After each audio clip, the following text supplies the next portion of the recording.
صلى الله عليه وسلم وشر الأمور محدثاتها وكل محدثة في الدين بدعة وكل بدعة ضلالة وكل ضلالة في النار. معاشر المسلمين عزكم الله جميعا. Alhamdulillah wa syukurillah, pada kesempatan pagi hari ini kita bisa bertatap muka kembali, kita bisa berkumpul di salah satu rumah Allah Azza wa Jalla dalam rangka berthalabul ilmi bersama, mengkaji bersama apa yang telah Allah turunkan, apa yang telah Allah wahyukan kepada Rasulullah Muhammad SAW, baik di dalam Al-Quran maupun apa yang Rasulullah SAW sabdakan dalam hadis-hadis beliau.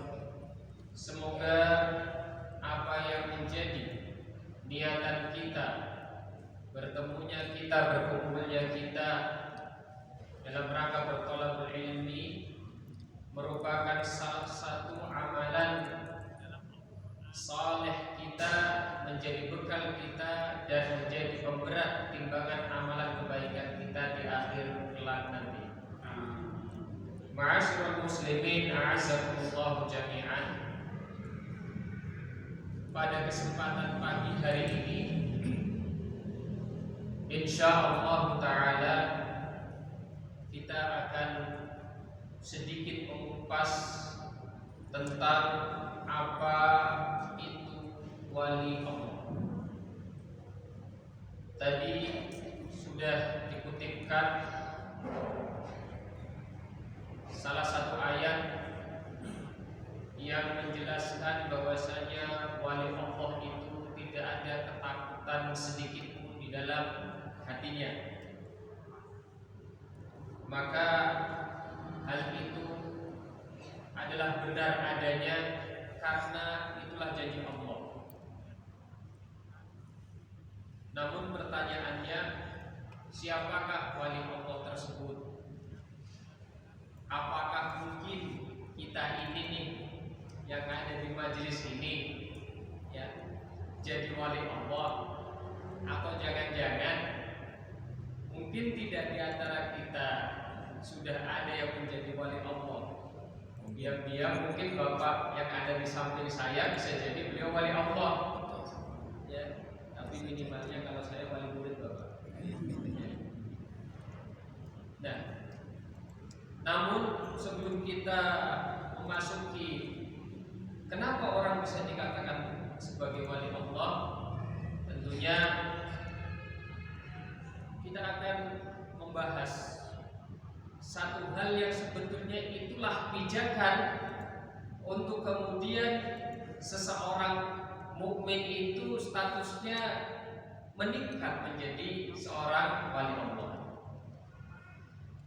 Di dalam salah satu nasihatnya, Syekh Salim As-Suhaimi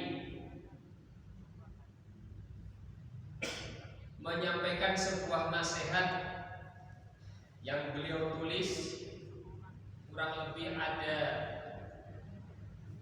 4 halaman ya. Kurang lebih ada 4 halaman atau 3 halaman tepatnya, di mana nasihat ini beliau tulis bermaterikan tentang ihsan, tidak bermaterikan tentang wali Allah ya. Tapi ternyata setelah ditelaah, di situ ada intisari dari siapakah itu wali Allah. Makanya sebelum masuk ke pembahasan wali Allah, atau kita lupakan dulu kata-kata wali Allah, kita akan lebih menitik beratkan pembahasan kita kepada apa itu al-ihsan. Nanti kita akan ketemu nanti siapa itu wali Allah dengan kita mempelajari apa itu al-ihsan. Ikhwatal iman azakumullah jami'an. Syekh Salim As-Suhaimi mengatakan bahwasanya yang namanya al-ihsan itu merupakan derajat ketiga dari tiga hal penting yang ada di dalam agama ini. Derajat yang pertama adalah al-Islam, kemudian berikutnya adalah al-iman, kemudian berikutnya adalah al-ihsan. Dalam salah satu hadis yang sering kali kita juga jumpai penyampaiannya oleh para asatidzah, di mana Rasulullah SAW satu ketika bercengkerama dengan para sahabatnya dalam satu majelis, kedatangan seorang tamu yang tidak ada satupun dari yang hadir di majelis itu mengenal tamu tersebut. Kalau kita ketika kedatangan orang, semuanya ini kita kenal, kok ada satu orang nggak kita kenal, mesti yang akan kita pahami bahwasanya orang ini bukan dari kalangan kita, maksudnya tidak berasal dari daerah kita, ya. Maka itu pun yang terjadi di kalangan sahabat pada saat itu, ya. Tidak ada satupun yang kenal. Orang berpikiran ini orang jauh, tetapi ternyata penampilannya bersih, pakaiannya putih, bersih, tidak ada tanda-tanda safar. Ternyata siapakah beliau tamu ini? Adalah malaikat Jibril. Yang kemudian beliau bertanya tentang itu, apa itu Islam? Ya. Kemudian beliau juga bertanya tentang apa itu iman. Kemudian juga beliau bertanya tentang apa itu ihsan. Yang terakhir bertanya apa? Kapan hari kiamat? Kapan hari kiamat? Ya. Dan pertanyaan beliau tentang Islam terintisarikan dalam arkanul Islam. Jawabannya terintisarikan dalam arkanul Islam, rukun-rukun Islam. Pertanyaan yang beliau lontarkan kemudian dijawab oleh Rasulullah terkait iman, maka terbentuklah dalam arkanul iman, rukun iman. Pertanyaan beliau tentang al-ihsan menjadi pegangan untuk kita semua mengerti apa sebetulnya hakikat ihsan itu. Disebutkan oleh Syekh Salim As-Suhaimi bahwasanya derajat paling tinggi di antara ketiganya adalah al-ihsan. Kenapa seperti itu? Karena kalau kita amati bagaimana beliau Rasulullah SAW menjelaskan tentang Islam, dari mulai syahadat sampai dengan haji, semuanya adalah amaliyah, ta'abudiyah, sifatnya ibadah yang terlihat, yang dikerjakan oleh badan kita, yang diucapkan oleh lisan kita. Kemudian ketika Rasulullah SAW menjelaskan tentang al-iman, maka semua itu berkaitan dengan hati, berkaitan dengan keyakinan, amaliyah ta'abudiyah yang kaitannya dengan batin kita, keyakinan kita, kekuatan keyakinan kita yang merupakan bentuk dari ibadah kita secara batin. Berarti lengkap sudah ini sebetulnya. Arkanul Islam itu berbicara tentang ibadah lahiriah, ibadah zahiriyah. Sedangkan arkanul iman itu berbicara tentang ibadah batiniyah. Nah, kemudian datanglah penjelasan tentang ihsan. Ketika ditanya apa itu ihsan, maka apa jawaban Rasulullah SAW? An ta'budallah ka'annaka tarahu fa in lam takun tarahu fa innahu yaraka. Kamu beribadah kepada Allah ka'annaka tarahu, seakan-akan kamu melihatnya. Melihat siapa? Melihat Allah. Fa in lam takun tarahu, kalau seandainya kamu tidak bisa menghadirkan rasa itu, dan memang gak mungkin ada seorang hamba yang bisa melihat Allah di dunia ini. Tidak ada seorang hamba manapun yang bisa melihat Allah di dunia ini. Kalau kamu tidak bisa menghadirkan rasa itu, fa in lam takun tarahu fa innahu yaraka, maka percayailah bahwasanya Allah Subhanahu wa taala melihatmu. Maka diintisarikan oleh Syekh Salim As-Suhaimi di sini bahwasanya yang namanya al-ihsan, kalau tadi yang namanya al-Islam itu adalah amaliyah zahiriyah, kemudian al-iman adalah amaliyah batiniyah. Adapun al-ihsan adalah bagaimana tahsinul zahir wal batin, memperbaik, melaksanakan dengan baik, memaksimalkan apa itu tadi al-Islam dan al-iman secara maksimal. Melakukan, merealisasikan keislaman dan keimanan secara maksimal dengan cara yang terbaik. Bagaimana caranya? Anta'budallah, dengan kamu beribadah kepada Allah ka'annaka tarahu, seakan-akan kamu melihat Allah. Seakan-akan kamu melihat Allah. Ingat, kata-kata seakan-akan bukan berarti kita mencari bagaimana caranya kita bisa ketemu sama Allah, melihat Allah, tidak. Tetapi disebutkan seakan-akan. Bagaimana kita bisa menyampai kepada derajat yang seperti itu? Butuh proses.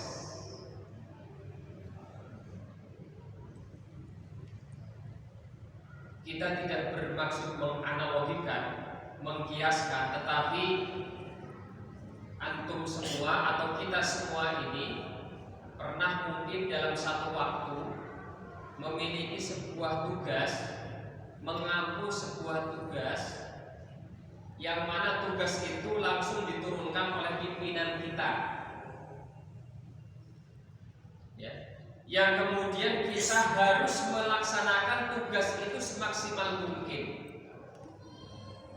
Apa yang kita rasakan ketika tugas itu memang harus kita laksanakan semaksimal mungkin?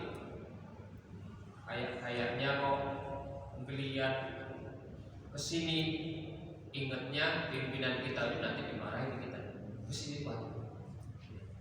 Mungkin seperti itu, tapi sekali lagi tidak bermaksud menganalogikan. Karena nanti ini akan muncul dengan sendirinya. Karena Allah yang menjamin. Jadi nggak perlu ada pengakuan bahwa ini loh saya sudah beribadah seakan-akan saya melihat Allah. Tidak perlu menjelaskan seperti itu. Karena ketika dia menjelaskan seperti itu, jangan-jangan dia belum sampai ke martabat itu. Makanya biarkan saja. Yang terpenting kita mengikuti kiat-kiat.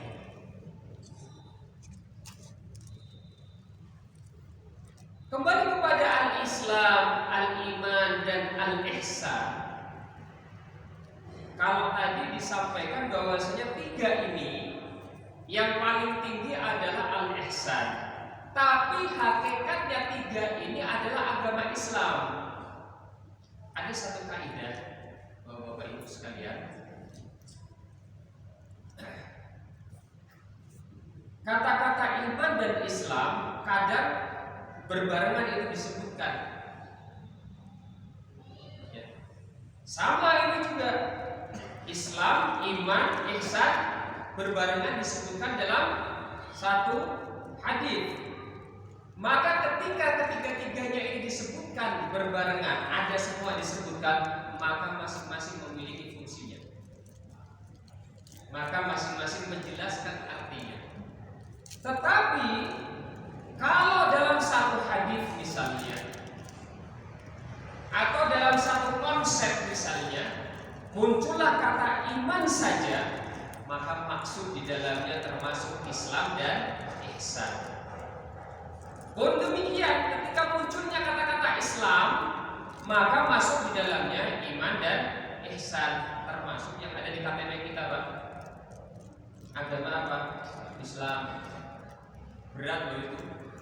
Itu harus ada iman, itu harus ada ihsan. Ya. Jadi idza tahadat ikhtalafat. Kalau kumpul masing-masing berbeda-beda. Wa idza ikhtalafat atau idza tafarraqat, kalau masing-masing ada di mana disebutkan sendiri-sendiri, maka ittahadat, jadi satu itu. Ketiganya ini sekali lagi dikatakan oleh Syekh Salim As-Suhaimi, ketiganya ini adalah hakikat Islam.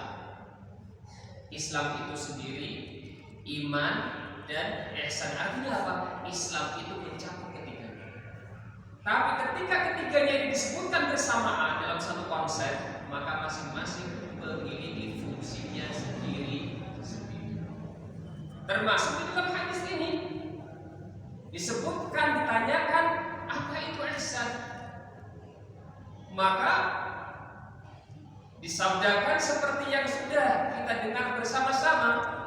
Yang intisari dari al-ihsan adalah bagaimana seseorang itu mentahsin, memperbaiki, memaksimalkan dengan baik apa itu keislamannya dan apa itu keimanannya.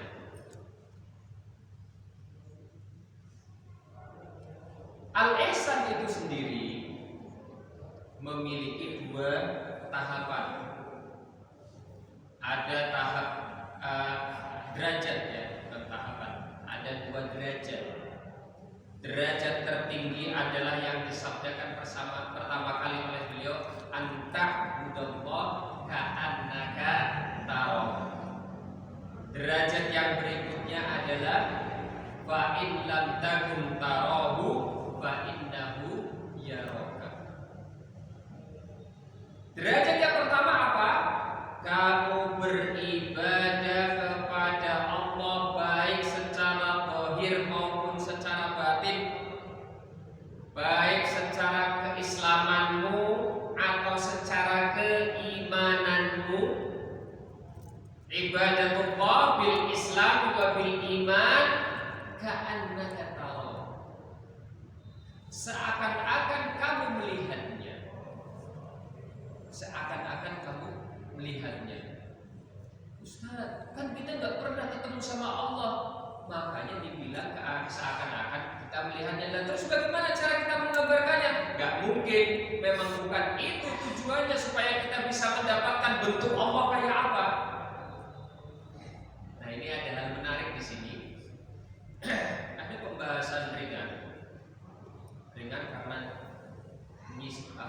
menyusup dalam materi ini, ya. Tapi sebetulnya pembahasan besar. Kalau jenengan semua nanti sampai pada pembahasan ini di pelajaran tauhid, insya Allah di pekan pertama pagi. Ya. Mungkin akan sampai ke situ atau mana sudah sampai tentang ru'yatul abdi rabbahu fid dunya. Bagaimana seorang hamba itu melihat rohnya di dunia. kalau di akhirat nanti bisa, ya. Tapi kalau di dunia, pertanyaannya apakah mungkin seorang hamba bisa melihat wajah Allah? Maka di sini ada dua klasifikasi. Yang pertama, melihat Allah di alam nyata. Ini kita bisa bertatap muka. Kalau di akhirat nanti bisa bertatap muka seperti ini. Ya. Semoga kita bisa mendapatkan itu. Apakah di dunia, di alam nyata kita bisa melihat Allah?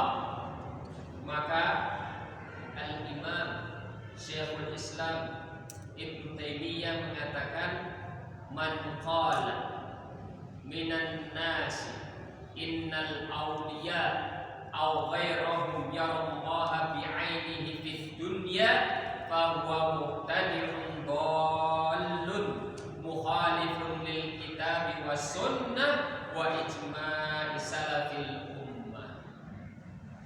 Kata beliau, barang siapa yang mengatakan di antara manusia bahwasanya ada wali-wali atau selain wali itu melihat Allah dengan matanya di dunia, artinya di alam nyata, maka orang tersebut adalah pelaku bid'ah, dhalun, sesat, mukhalifun lil kitab was sunnah, melanggar apa yang tersuratkan di dalam Alkitab dan As-Sunnah.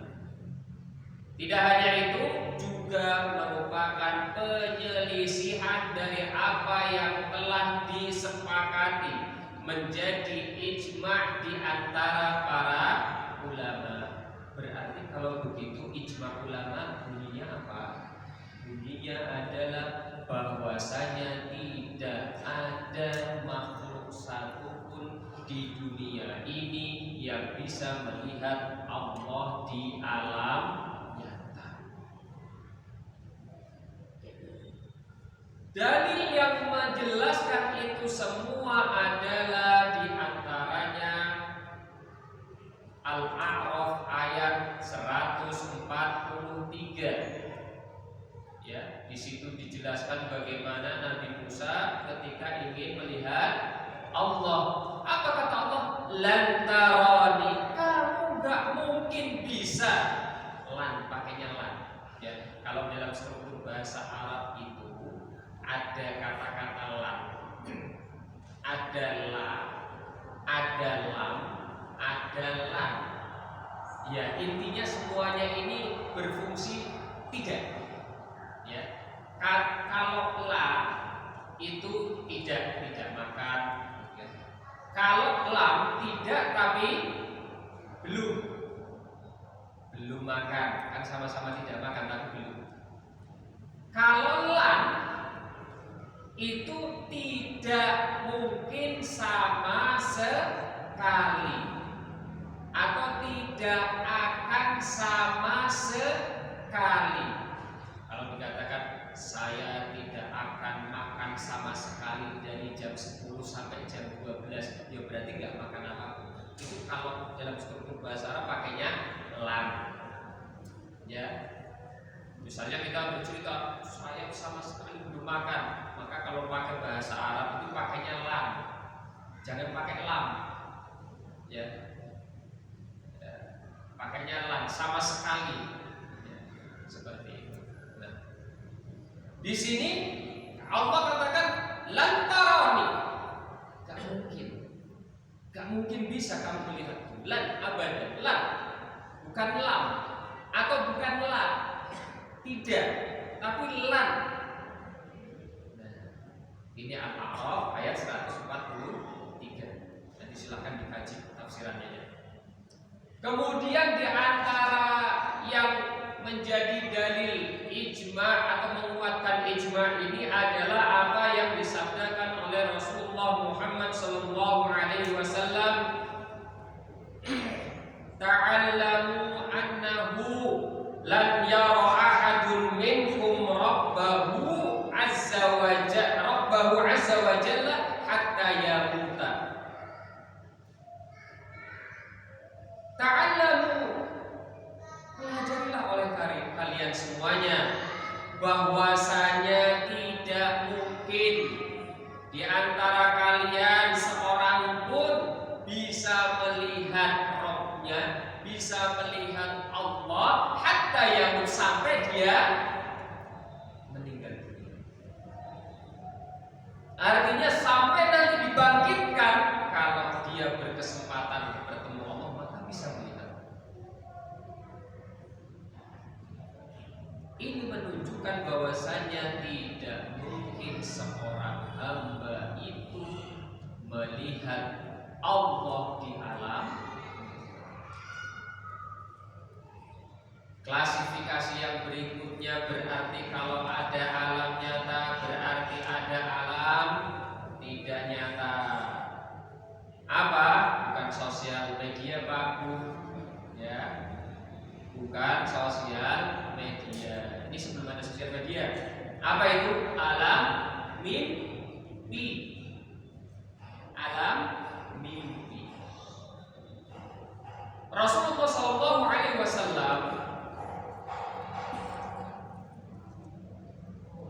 telah diriwayatkan oleh sahabat Mu'ad bahwasanya beliau bertemu dengan Allah di dalam mimpinya. Panjang hadisnya. Ya, mungkin di antara kita sudah banyak yang mengetahui hadis ini. Ya, hadisnya panjang. Intinya saat itu di waktu subuh adalah Rasulullah SAW sedikit terlambat itu hadir bersama sahabatnya, para sahabatnya. Ya. Tapi kemudian tetap hadir. Nah, barulah beliau bercerita kenapa sampai beliau itu ada keterlambatan. Maka beliau menyampaikan, ya, aku tadi malam bangun, kemudian sholat malam, kemudian kok ngantuk, tertidur. Nah, tertidur itulah aku bertemu dengan Allah Subhanahu wa Ta'ala.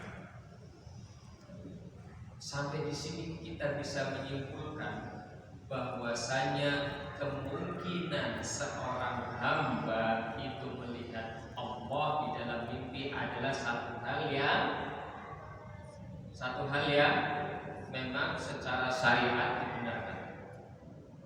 Artinya itu mungkin. Oleh karena itu Al-Imam An-Nawawi mengatakan dari Al-Qadhi Iyad, di mana Al-Qadhi Iyad mengatakan begini, ittafaqal ulama ala jawazi ru'yatillahi ta'ala fil manami wa sihhatiha.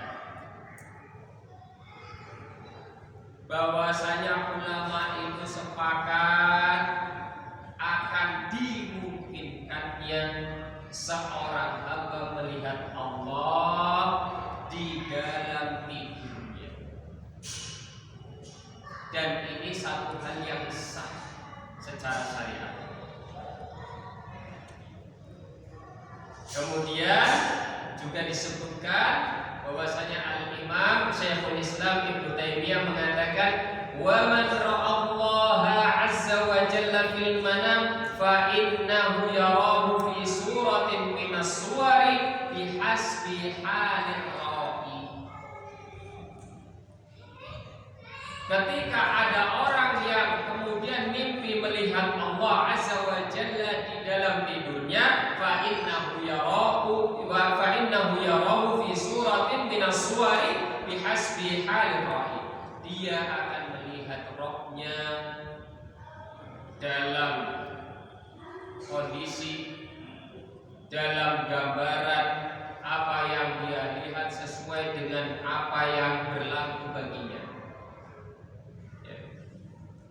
In kana salihan, ketika seorang hamba ini adalah orang yang saleh, maka dia akan berjumpa melihat Rabb-nya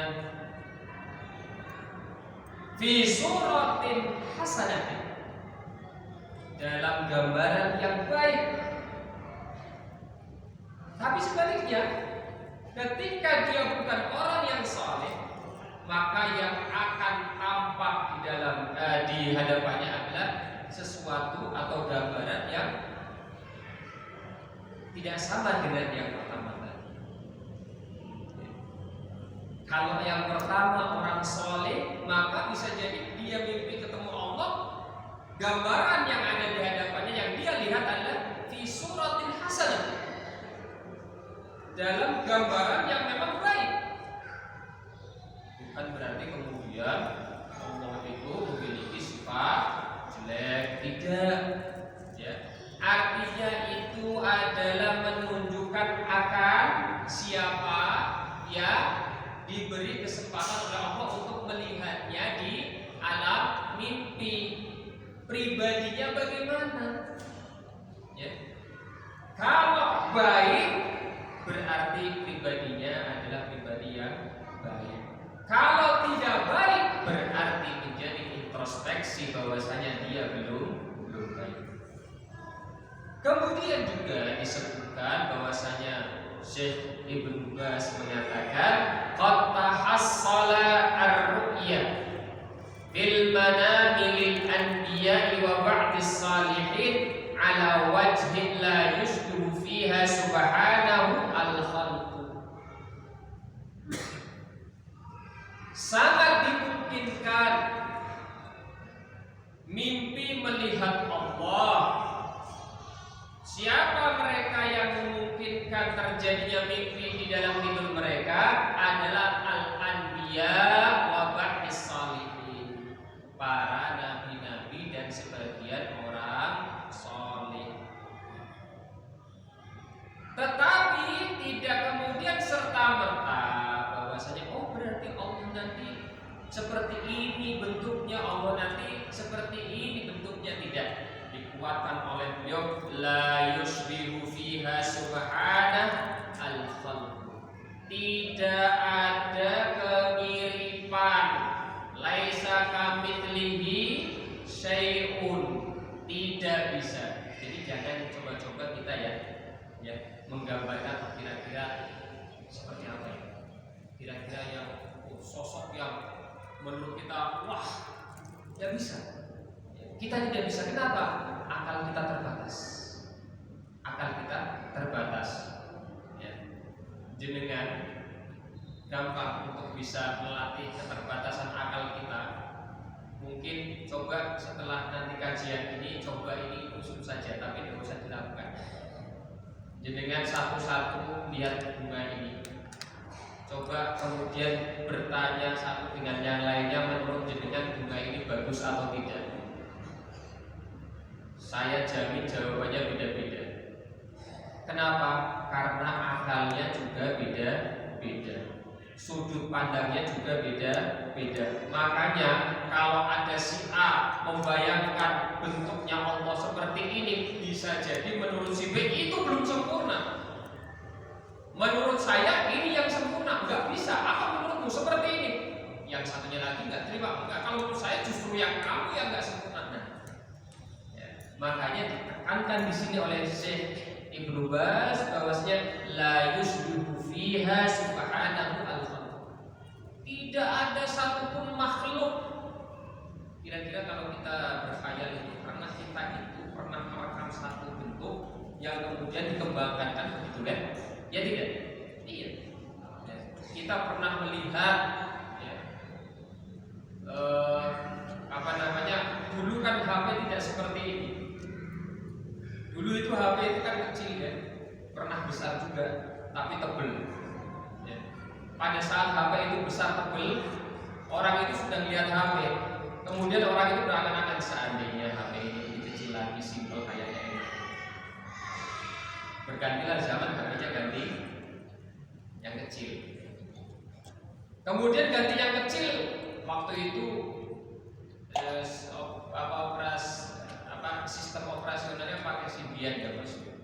Orang berpikir ini Symbian keren. Kayaknya kalau seandainya lebih keren dari ini, misalnya tinggal ngusap aja, tinggal ngomong aja muncul. Ternyata muncul yang seperti ini. Ya. Tapi semua itu berdasarkan apa yang sudah pernah kita lihat.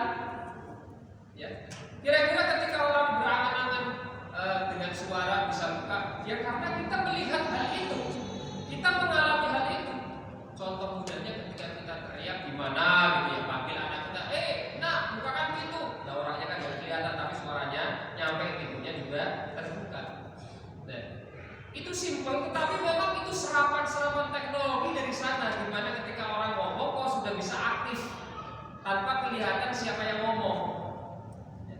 Nah, ini tidak bisa kemudian apa yang terkait dengan ru'yatullah, ru'yatul abdi rabbahu kemudian disamakan dengan ini, tidak bisa. Makanya ini hal yang perlu diwanti-wanti.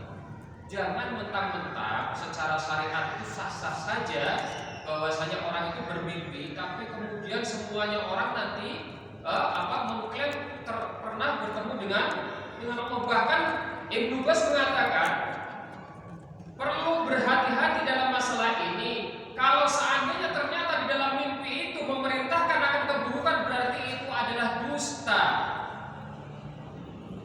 Berarti itu adalah dusta dan sudah dipastikan itu bukan Allah. Tapi kemudian kembali lagi ini adalah mimpi.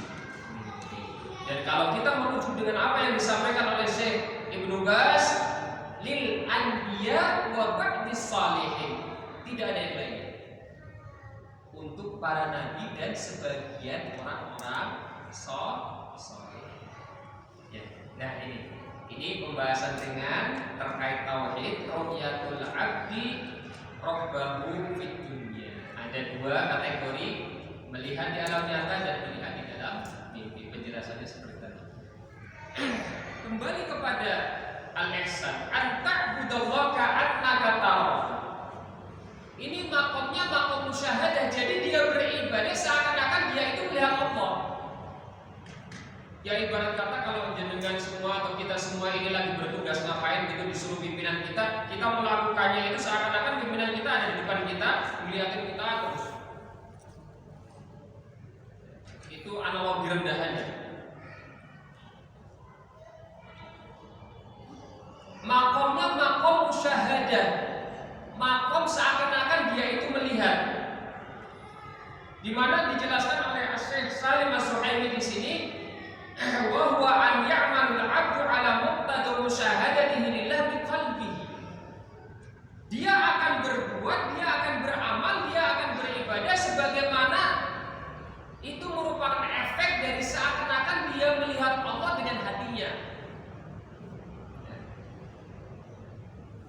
Melihat Allah dengan hatinya, bukan dengan matanya. Melihat Allah dengan hatinya. Faman 'abadallah 'ala istihdar qurbihi minhu wa iqbalihi 'alaihi wa annahu baina yadayhi ka'annahu yarahu aw jahulahu dzalik al-khasyah wal khauf wal haibah wa ta'dhim. Siapapun hambanya ketika dia itu beribadah, kok dia mampu menghadirkan gambaran seakan-akan dia melakukan ibadahnya di hadapan Allah, Allah itu ada, dia itu seakan-akan melihat Allah, maka sudah pasti hambanya itu akan melaksanakan ibadahnya penuh dengan ketakutan, penuh dengan ketunduk patuhan, penuh dengan penghormatan, penuh dengan ketulusan. Jadi kuncinya ini penuh dengan ketakutan. Ma'asyiral muslimin a'azzakumullah jami'an. Dalam salah satu riwayat disebutkan para sahabat itu ketika memasuki sholat, beliau itu adalah bergetar, menggigil, takut karena apa? Sedang berhadapan dengan Allah. Ini adalah gambaran ka'annaka tarahu, menggigil, takut. Kalau kita, ya nggak usah dijawab ya, silahkan introspeksi saja. Ya. Pertama mungkin Allahu Akbar, begitu Al-Fatihah, apalagi kalau jadi makmum itu syaitan itu kan yang membisikkan, mengingatkan kita akan hal-hal yang di luar sholat. Ya, maka itu hembusannya. Ya. Ingat ini, ingat itu dan lain sebagainya. Itu kita. Berarti kita belum masuk di makom ini. Jangankan makom yang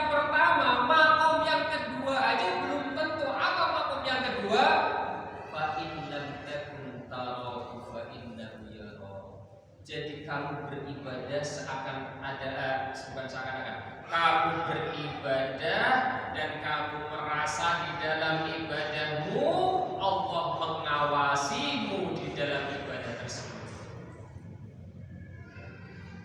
Jadi baru merasa diawasi, baru merasa diawasi, ini sudah hebat. Ini derajat yang kedua. Maka disebutkan oleh Syekh Salim As-Suhaimi, kalau orang mau bisa derajat yang pertama ya harusnya bisa derajat yang kedua terlebih dahulu. Kalau belum bisa derajat yang kedua, maka jangan sampai kita ngaku-ngaku sudah sampai kepada derajat yang pertama.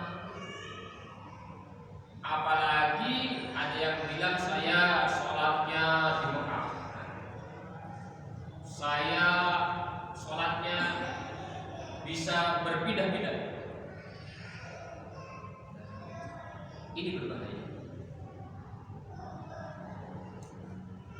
Karena jangankan derajat yang pertama, bisa jadi derajat yang kedua kita belum sampai ke sana. Derajat orang yang mukhlis, jadi betul-betul kita itu menyembah Allah karena kita itu merasa diawasi oleh Allah. Siapa di antara kita yang beribadah itu mengharapkan murni balasan dari Allah? Sepertinya semuanya. Insya Allah semuanya. Kita pengen beribadah, pengen mendapatkan surganya Allah. Berarti barter ini, ya kan? Barter kan? Jual beli, ya kan? Jual beli, boleh. Ya. Tapi derajat kedua yang disebutkan dalam hadis ini lebih tinggi daripada posisi hamba yang ini. Sudah gak mikir untung rugi, yang penting saya ibadah pokoknya karena Allah melihatku. Ya, derajat yang ke-1 lebih tinggi lagi. Sudah tidak lagi merasa Allah melihat, tapi karena aku ini di hadapanku adalah Allah. Nah, apakah kita termasuk yang ketiga tadi, transaksional? Atau jangan-jangan belum yang transaksional, yang penting kewajiban begitu.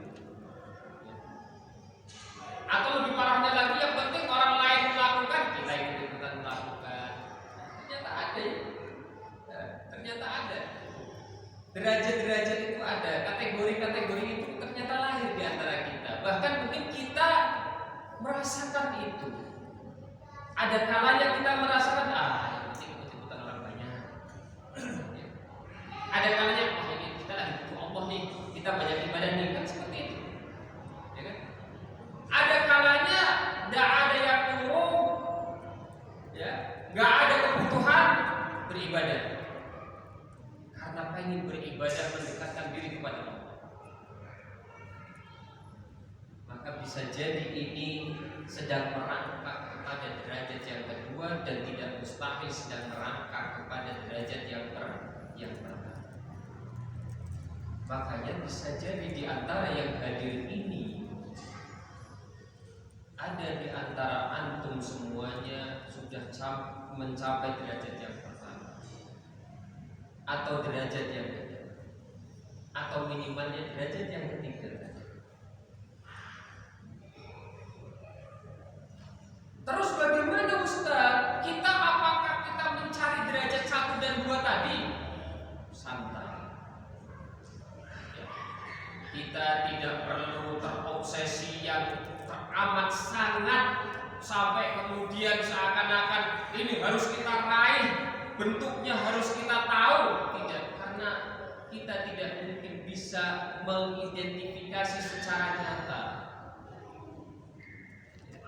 Makanya Allah Subhanahu wa taala sebagaimana dikutipkan oleh Syekh Salim As-Suhaimi di sini, Allah Subhanahu wa taala berfirman, "Wa tawakkal 'alal 'azizir rahim."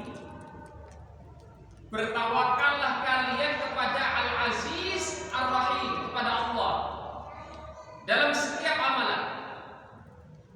alladzi yaraka hina taqum. Dialah zat yang melihatmu ketika kamu melakukan qiyamul lail. Wa taqallubaka fis sajidin, dan bagaimana kamu bangun rukuk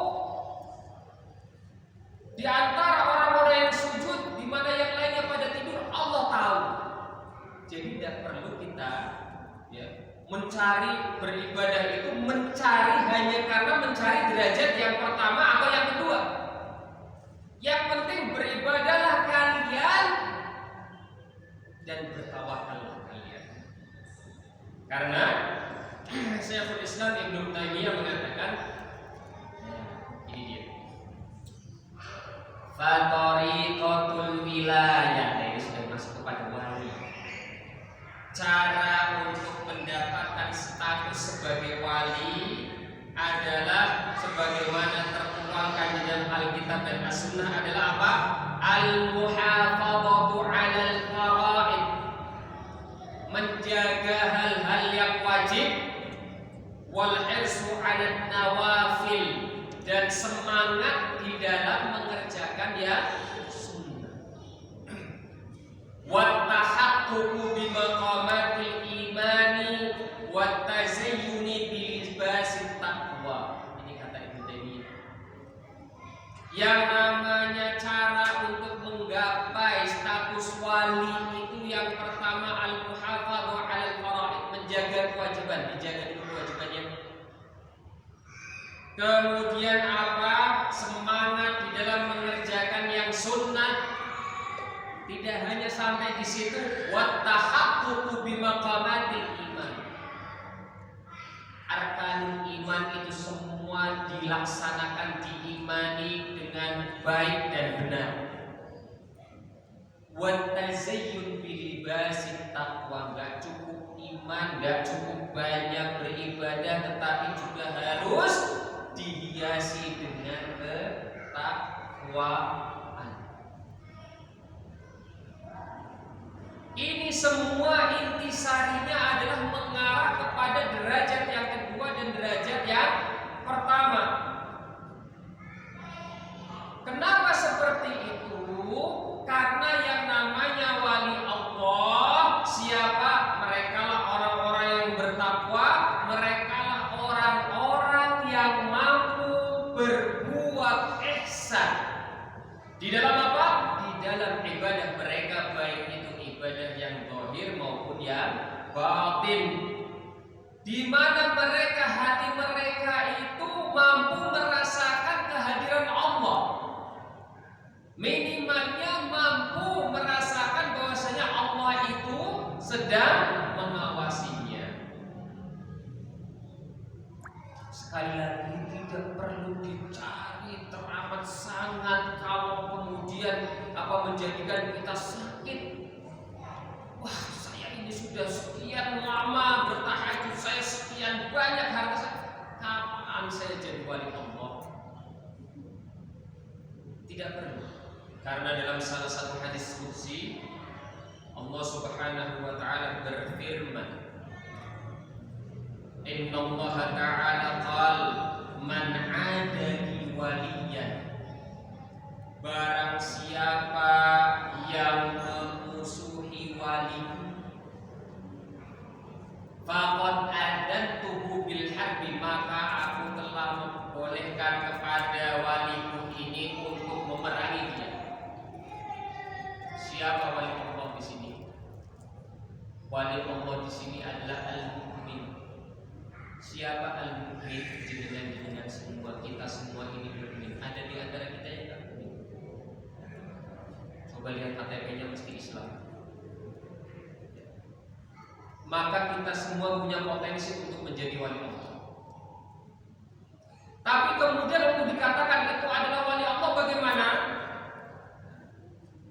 Dilanjutkan dalam hadis tersebut, wa ma zala 'abdi yataqarrabu ilayya wa ma taqarraba ilayya 'abdi bi syai'in ahabbu ilayya mimma aftaradtuhu 'alaihi, dan tidaklah seorang hamba bertaqarrub, beribadah kepadaku dengan sesuatu yang paling aku sukai melebihi dari hal-hal yang aku wajibkan. Artinya apa?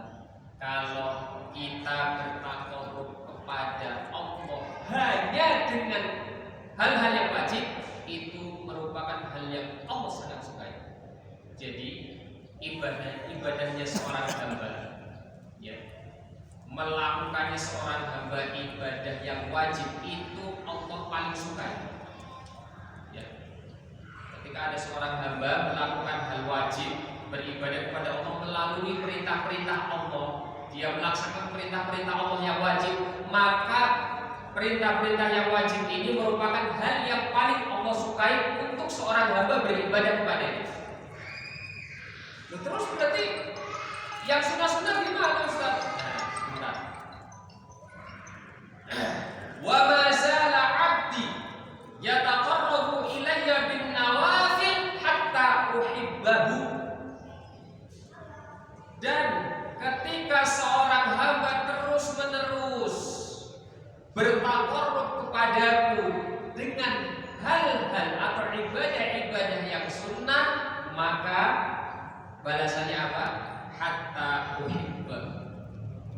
Tidaklah seorang hamba ini senantiasa beribadah dengan memperbanyak amalan-amalan sunnah sampai aku mencintainya. Bapak Ibu bisa membedakan sampai di sini potongan yang pertama dengan potongan yang kedua. Potongan yang pertama menjelaskan bahwasanya amalan yang paling Allah cintai untuk dijadikan ibadah utama seorang hamba adalah hal-hal yang wajib. Ya. Tetapi apakah sudah pasti akan menjadikan pelakunya dicintai oleh Allah? Belum tentu. Ya. Tetapi ketika seorang hamba menambahkan kewajiban tadi dengan dia terus-menerus melakukan ibadah yang sunnah, menjaganya, bermudawamah di dalam pelaksanaannya, maka apa yang akan dia dapatkan? Janji Allah, hatta uhibba. Apa artinya? Allah akan mencintai dia. Bedanya itu ya. Kalau yang pertama berarti yang Allah cintai adalah amaliyahnya. Kalau yang kedua yang Allah cintai ya jelas amaliyahnya juga kemudian berefek langsung kepada pelakunya. Paham ya? Baik. Kemudian tidak hanya sampai di situ, ini penting. Kalau cukup dengan mengerjakan kewajiban belum tentu kita dicintai oleh Allah. Ya, karena kunci untuk mendapatkan kecintaan Allah adalah apa? Tadi, ketika kita bermudawamah melakukan hal-hal yang sunnah. Ketika seorang hamba selalu seperti itu, maka janji Allah, uhibbahu, aku akan mencintainya. Pentingkah kecintaan Allah kepada hambanya? Sangat penting. Inilah yang nanti akan mengantarkan seorang hamba itu menjadi seorang wali.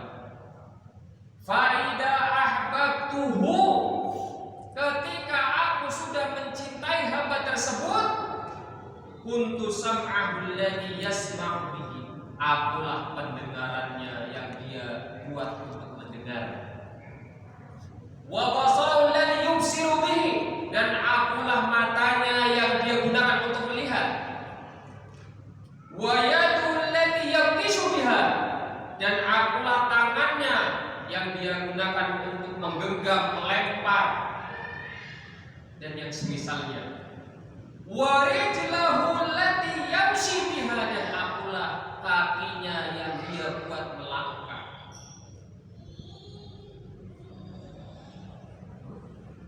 Berarti Allah akan menjadi telinganya, Allah akan menjadi matanya, Allah akan menjadi tangannya, Allah akan menjadi kakinya. Apa yang dimaksud dengan ini semua? Dijelaskan oleh para ulama bahwasanya 4 hal ini, ketika Allah mengatakan aku adalah pendengarannya yang dia gunakan gunakan untuk melihat, tangannya yang dia gunakan untuk melakukan banyak hal, kakinya yang dia gunakan untuk melangkah. Maksudnya adalah yaj'alullahu sultana hubbihi ghaliban alaihi. Allah akan menjadikan secara otomatis, Allah akan menjadikan kekuasaan disebabkan oleh kecintaannya. Kecintaannya ini akan menguasai hamba tersebut. Maksudnya bagaimana? Hamba ini la yara wa la yasma' wa la yaf'al illa ma yuhibbullah. Hamba ini secara otomatis ketika dia menjadi orang yang dicintai oleh Allah, secara otomatis dia itu tidak mungkin melihat, tidak mungkin mendengar, tidak mungkin berperilaku apapun kecuali semua itu mengarah kepada apa yang dicintai oleh Allah Subhanahu wa ta'ala. Otomatis, tidak perlu dicari-cari. Kalau kita sekarang mungkin tahapannya masih mencari-cari, ya tidak. Apa kira-kira ibadah aku masih ada kekurangan waktu, sisa waktu ini kira-kira kondisi waktu ngapain kita baca Al-Quran, ambil buku, ya.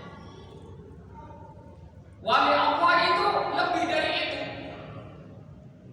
Secara otomatis berjalan mengalir seperti air, tidak akan meninggalkan waktu kosong apapun kecuali di situ ada sesuatu yang bernilaikan ibadah. Kenapa? Ini yang Allah Subhanahu wa ta'ala firmankan. Dia tidak akan mendengar, dia tidak akan melihat, dia tidak akan melakukan apapun kecuali semuanya itu berkaitan dengan apa yang Allah cintai. Kenapa bisa seperti itu? Inilah pertolongan dari Allah Subhanahu wa ta'ala. Ya. Allah menolong hamba ini karena hamba ini sudah mendapatkan kecintaan Allah, maka otomatis ditolong oleh Allah. Untuk apa? Untuk terhindar dari hal-hal yang tidak bermakna, terlebih hal-hal yang berbau kemaksiatan. Jadi semua hidupnya itu bermanfaat.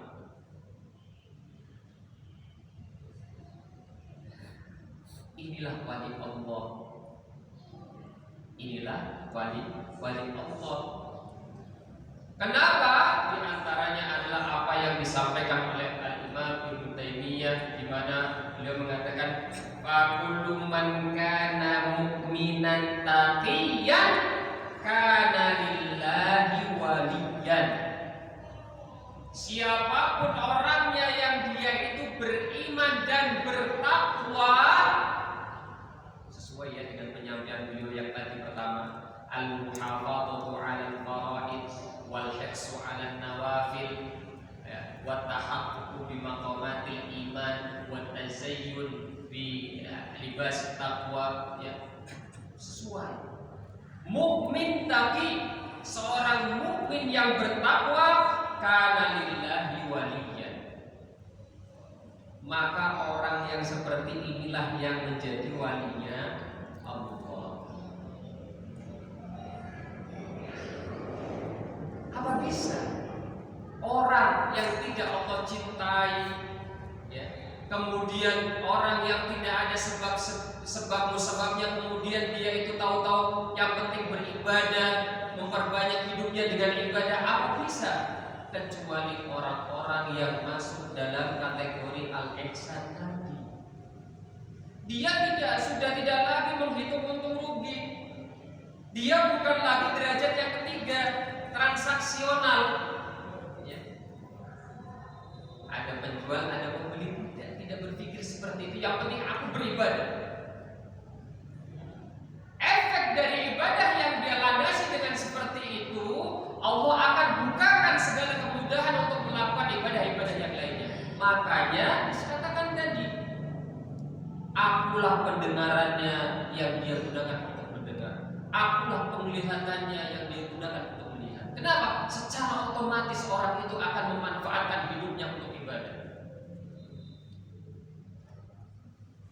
Nah, inilah wali Allah. Rasulullah SAW dalam salah salah satu hadis beliau yang diriwayatkan oleh Al-Imam Ibnu Abi Dunya, beliau mengatakan auliyaullah alladzina idza ru'u dzukirallah. Wali Allah itu kalau kita melihat mereka mengingatkan kita kepada Allah, mengingatkan kita kepada ibadah menyembah Allah, bukan mengingatkan kita kepada hutang kita, tapi mengingatkan kita kepada hutang kita itu juga mengingatkan kita untuk beribadah, betul tidak? Apa ibadahnya? Segera bayar hutang. Jangan-jangan dia wali Allah. Ini hakikatnya wali Allah yang dia betul-betul mampu melaksanakan apa yang tadi didefinisikan oleh Syekh Salim As-Suhaimi, tahsinul zahir wal batin bil ihsan. Bagaimana dia mampu memperbaiki kualitas ibadah dohiriyahnya dan kualitas ibadah batiniyahnya, sehingga dia mampu meraih minimalnya derajat yang kedua, bahkan bisa meraih derajat yang pertama, anta'budallaha ka'annaka tarahu fa in lam yakun tarahu fa innahu yaraka.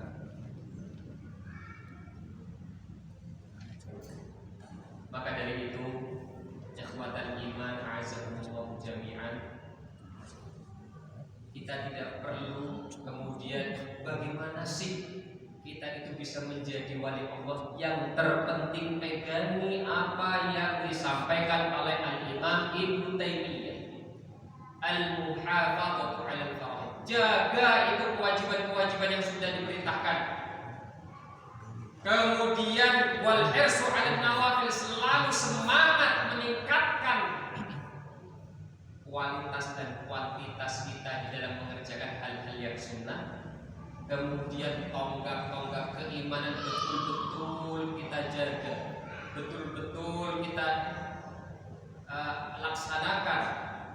Kemudian ingat yang terakhir, buat tasayyub bibas taqwa, inna taqwa imtithalu awamirillah wa ijtinabu nawahihi, melaksanakan apa yang menjadi perintah Allah dan meninggalkan apa yang menjadi larangan Allah dan Rasul. Jadi yang penting kita beribadah semaksimal mungkin, memperbaiki terus, meningkatkan kualitas ibadah kita, berharap dan berdoa semoga kita bisa sampai kepada derajat yang pertama. Berharap dan berdoa semoga secara otomatis kita bisa memperkaya ibadah kita tanpa kita harus mencari kapan kita mau melakukan ibadah A, kapan kita mau melakukan ibadah B, kapan kiranya ibadah A bisa kita lakukan, dan apa yang pantas untuk kita yang lakukan ketika ini, dan seterusnya. Tetapi secara otomatis sebagaimana yang Allah janjikan, hatta uhibbahu, kalau sudah mendapatkan mahabbatullah, maka dikatakan tadi apa? Tidaklah mendengar, tidaklah melihat, tidaklah melakukan apapun kecuali itu semua adalah yang Allah ridhoi dan Allah cintai. Wallahu ta'ala a'lamu bishawab. Itu saja kiranya yang bisa disampaikan untuk kesempatan siang hari ini. Semoga bisa dipahami. Mohon maaf apabila ada kesalahan penyampaian. Astagfirullahaladzim. Subhanallahumma wa bihamdika, asyhadu an la ilaha illa anta, astaghfiruka wa atubu ilaik. Wassalamu alaikum warahmatullahi wabarakatuh. Waalaikumsalam warahmatullahi wabarakatuh. Jazakallahu khairan Ustaz atas ilmu. Semoga Ustaz selalu dalam lindungan Allah, dimudahkan dalam berkah. Alhamdulillah, sampai pada saatnya kita soal jawab.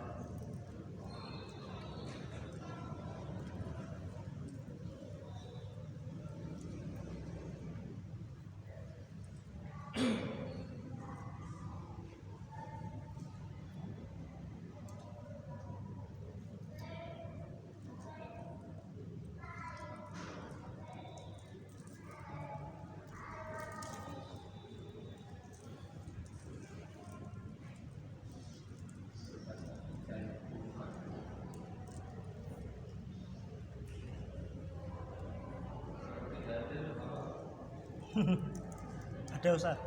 Sebentar, sebentar.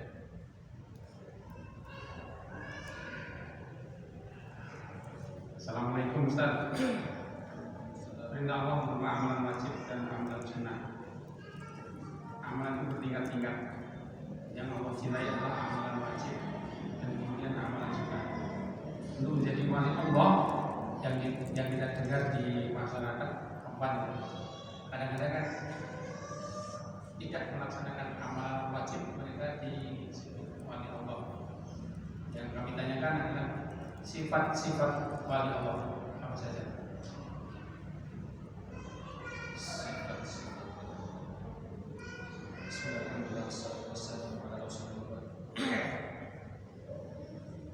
Baik, apakah sifat-sifat wali Allah? Sifat-sifat wali Allah adalah orang yang mampu melaksanakan dan merealisasikan apa yang dipesankan oleh baginda Rasulullah Muhammad SAW. Terperincinya adalah apa yang tadi disampaikan oleh Syekhul Islam Ibnu Taimiyah. Menjaga kewajiban, memperbanyak amal sunnah, kemudian melaksanakan betul-betul membangun keimanannya dengan baik, kemudian yang terakhir adalah menghiasi dirinya dengan ketakwaan. Kok kalau kemudian ada orang yang mengaku-ngaku wali Allah, sementara secara zahir dia tidak menjaga kewajibannya, misalnya sholatnya, berarti kalau saya muda Pak, berarti bukan wali Allah. Yang pertama, dengan dia mengaku saja berarti dia sudah bukan wali Allah. Dia tidak. Dengan dia mengaku dia wali Allah, dia sudah bukan wali Allah. Yang berikutnya, bagaimana dia menjadi wali Allah sementara dia tinggalkan Allah? Tidak usah capek-capek kita ngurus amaliyah yang sunnah, amaliyah yang wajib dia tinggalkan. Bagaimana bisa dia menjadi wali Allah? Memang ada ya keyakinan yang kalau tidak salah, saya coba sedikit merentas ke dalam sejarah perkembangan ya keislaman di Indonesia ini. Ada namanya seksi Jenar ya. Seksi Jenar. Ini menurut beberapa kalangan, seksi Jenar inilah yang membawa ajaran. Ya tadi, intinya wali Allah, tetapi tidak harus dia itu apa namanya melakukan hal-hal yang wajib. Jadi begini bapak-bapak, ibu-ibu sekalian, saya beberapa hari yang lalu sedikit diskusi dengan teman-teman saudara-saudara kita ya di beberapa apa namanya ormas, kemudian membahas masalah ini ya, membahas ada ma'rifah syariah dan seterusnya. Jadi derajat tertinggi di dalam tarekat sufia adalah ma'rifat ya. Tetapi derajat ma'rifat ini menurut mereka ya, mohon maaf ya, saya tidak sedang mengajari ini sedang berbagi informasi saja. Ma'rifat itu yang baik menurut ajaran mereka adalah ketika dia sudah melewati fase syariat. Karena kalau orang tiba-tiba masuk ke fase ma'rifat tanpa melakukan syariat, berarti jadinya kayak tadi. Dia ngaku-ngaku wali Allah, ngaku-ngaku dia cinta sama Allah dan Rasulnya, tapi dia nggak pernah sholat. Nah, jenengan pernah dengar apa itu istilahnya dalam bahasa Jawa itu manunggaling kaulo gusti.